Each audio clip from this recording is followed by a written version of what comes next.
Dato adlaw, dito si Dato Liwanag. Ngayon, ikaw Dato Gabi. So, daghang magtangkil si mong lawas. Damag anting-anting, daghan kay gi sablay si mong katawan sa iyong katawan mo. Ngayon, i-ano yung ano mo, yung power mo. Yung nagkuha ka ng puso, may mutya sa puso. Ngayon makikita natin, may mutya ka, ako may mutya rin ako. Mutya to sumarang ako, to pinasok ko na sa ano, sa buti. Yan, mutya sumarang yan.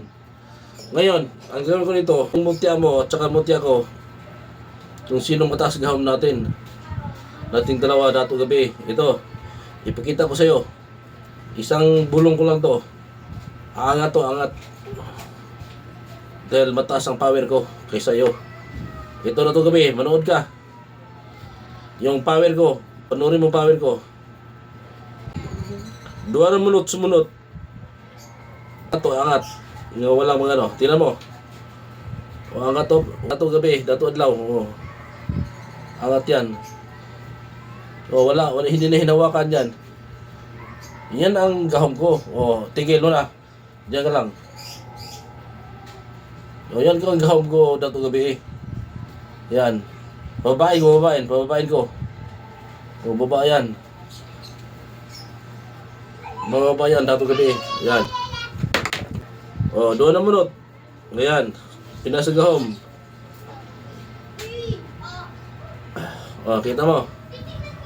Hindi, lumulutang. Amo yung kalibutan. Busa, dapat nga sila nga mahata og tax. O, pakita sa inyo sa mutya.